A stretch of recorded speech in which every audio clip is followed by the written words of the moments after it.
Students, इसके पहले कुछ वीडियो के पहले मैंने आपको ये बताया कि अगर एक कोई ट्रांसवर्सल लाइन दो पैरेलल लाइन को इंटरसेक्ट करती है तो उसमें कुछ कॉन्सेप्ट्स होते हैं। जैसे मैं यहाँ डायग्राम बना के बता रहा हूँ।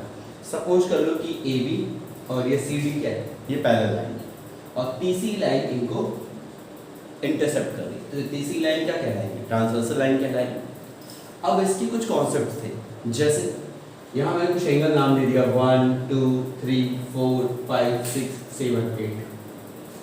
तो इसमें जैसे 1 और ये 5 ये कैसे एंगल? करस्पॉन्डिंग एंगल जो हमेशा इक्वल होते हैं। 2 6 ये भी करस्पॉन्डिंग एंगल हैं जो हमेशा इक्वल होते हैं। ऐसे बहुत सारी चीज़ें बताई। फिर मैंने बताया कि ये है 3 एंड 5 की बात करें और 4 एंड 6 की बात करें तो ये अल्टरनेट इंटीरियर एंगल कहलाता है, ये भी इक्वल होते हैं। ऐसे बहुत सारे कॉन्सेप्ट बताए, क्लियर? 2-3 वीडियो के पहले। तो यहाँ जो मैंने वहाँ चीज़ें बताई वो चीज़ें हमें यहाँ प्रूफ करनी है थ्योरम के अकॉर्डिंग। तो आइए इसी कॉन्सेप्ट में से हम एक कॉन्सेप्ट लेते हैं। तो इसके बेसिस पर जो थ्योरम बनता है, स्टेटमेंट बनता है, वो आएगा क्या है? इफ ये transversal line intersect two parallel line then alternate angle of each pair of interior angle are equal. तो पहली बात, जब ट्रांसवर्सल लाइन दो पैरेलल लाइन को इंटरसेक्ट करती है तो 4 इंटीरियर एंगल बनते हैं। कौन कौन से इसमें? 3 4 5 6। लेकिन जब कोई अल्टरनेट इंटीरियर एंगल की बात करें तब सिर्फ 2 पेयर बनते हैं। कौन कौन से? एक तो हो गया 3 एंड 5 और दूसरा हो गया 4 एंड 6। तो हमें यहाँ यही दिखाना है कि 3 एंड 5 एंड 4 एंड 6 ये अल्टरनेट इंटीरियर एंगल है और ये इक्वल होंगे। लेकिन याद रहे ये तभी इक्वल होंगे जब ये बी और सी डी कैसी हो? पैरेलल। तो भाई ये एग्जाम में दिया रहेगा कि prove that if a transversal line intersect two parallel line then alternate angle each of interior angle are equal. तो आप उसके अकॉर्डिंग ये खुद से डायग्राम बनाओगे। ये जो स्टेटमेंट कह रहा है उसके अकॉर्डिंग डायग्राम, दो पैरेलल लाइन बना दी और तीसरी लाइन से कट कर दिया। तो अब जब सॉल्यूशन लिखोगे तो क्या लिखोगे? सबसे पहले सॉल्यूशन में गिवन दैट लिखते हैं। तो क्या कहता है? हम ये मान लेते हैं कि एक ट्रांसवर्सल लाइन दी थी एल और वो दो पैरेलल लाइन को क्या कर रही है? इंटरसेप्ट कर रही है। वो दो पैरेलल लाइन कौन सी? एक ए बी मान लिया, दूसरा सी डी, और उसके अकॉर्डिंग मैंने ऐसे एंगल लिया। लेकिन ये जो इंटरसेप्ट इसको कर रही है कैसे कर रही है? सच दैट मैंने लिख दिया यहाँ, पूरी गिवन में पूरी चीज बतानी होगी क्योंकि अल्टरनेट एंगल भी तो बताना होगा कौन कौन से। सच दैट पहला जो चीज है इसमें दो अल्टरनेट इंटीरियर एंगल है 3 and 5। Angle 3 equal angle 5 and second alternate interior angle कौन है? 4 एंड 6। यही तो है 3 and 5 and second here 4 and 6 are alternate interior angle। Clear? यहां तक क्लियर हो गया? अभी जो क्वेश्चन कह रहा था वो सिर्फ मैंने लिखा था। इक्वल तो मुझे प्रूव करना है तो उसको टू प्रूफ में लिखो।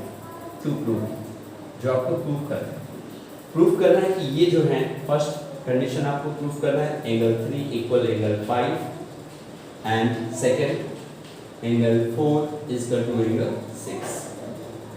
ये दो चीजें प्रूफ करनी है। देखो 3 एंड 5 4 एंड 6 ये अल्टरनेट इंटीरियर है। तो आइए प्रूफ करते हैं। तो ये सॉल्यूशन में ही सब आप लिखोगे, देखते हैं कैसे प्रूफ करते हैं।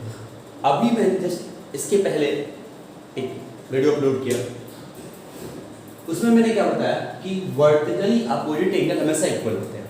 तो अगर यहाँ मैं देखूँ तो 3 और 1 ये कैसे हैं? Vertically opposite angle. तो मैंने लिखा इन दिस डायग्राम यानी in this figure angle 3 is equal to angle 1, क्योंकि मुझे 3 को किसके इक्वल दिखाना है? 5 के इक्वल दिखाना है। तो आपने लिख दिया एंगल 3 इक्वल 1, लेकिन किसके थ्रू लिखा वो आप लिखना होगा आपको। क्या लिखा आपने? Vertically opposite angle. समझ में आ गया? अब दूसरी चीज, एंगल 3 इक्वल एंगल 1 दिखा दिया, इसको आपने फर्स्ट मान लिया, ये हो गया आपका फर्स्ट। दूसरा, भाई मुझे 3 को किससे रिलेट करना है? 5 को। तो अब हम देखते हैं कि क्या 1 से 5 का कोई रिलेशन है? हाँ, करस्पॉन्डिंग एंगल। तो भाई यहाँ आपको जो दिखाना है, क्या दिखाना है? अल्टरनेट इंटीरियर एंगल इक्वल है।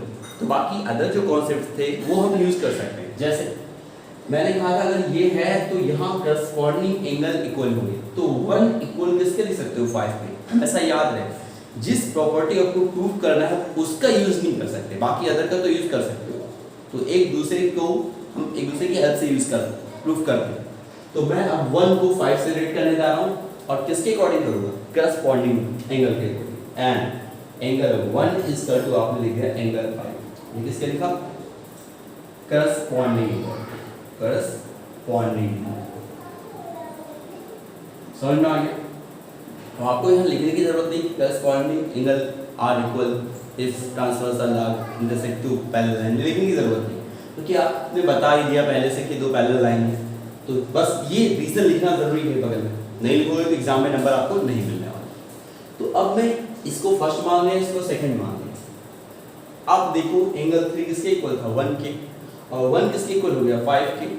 तो मैं फ्रॉम 1 एंड 2 से एंगल 3 इक्वल किसके लिख सकता हूँ 5 के।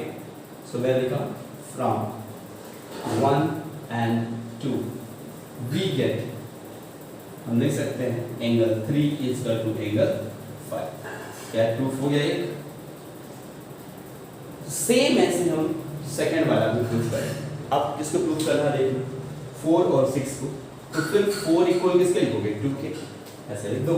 And angle 4 is equal to angle 2, सामने क्या लिखोगे वर्टिकली अपोजिट। तो मैं शॉर्ट फॉर्म में लिख दे रहा हूँ वर्टिकली अपोजिट, क्लियर एंगल को आप समझ गए। तो एंगल 4 इक्वल टू के लिख दिए। अब 4 को कनेक्ट किससे करना था 6 से, तो एंगल 2 और 6 किस रिलेशन से जुड़े हुए हैं, करस्पॉन्डिंग एंगल से। तो आपने फिर यहाँ लिखा और इसको मान लिया, इस पूरी लाइन को क्या मान लिया आपने, और फिर आपने लिखा कि एंगल इसका टू एंगल 6, और इस रूल से आपने लिखा। आपको बगल में लिखना होगा करस्पॉन्डिंग एंगल, करस्पॉन्डिंग एंगल। और में आ गया, ये हो गया 4। तो ये 2 और 6 कैसे थे करस्पॉन्डिंग एंगल। तो 4 इक्वल 2 हो गया और 2 इक्वल किसके 6 के। तो 4 इक्वल किसके लिख सकते हो 6 के। Hence angle 4 is equal to angle 6। तो क्या प्रूफ हो गया, यस, कि जब एक ट्रांसवर्सल लाइन दो पैरेलल लाइन को इंटरसेक्ट करती है तो अल्टरनेट इंटीरियर एंगल, हर एक 2 ही पेयर होते हैं अल्टरनेट के लिए, वो हमेशा क्या 3 इक्वल 5 4 इक्वल 6 हमेशा इक्वल। समझ में आ गया।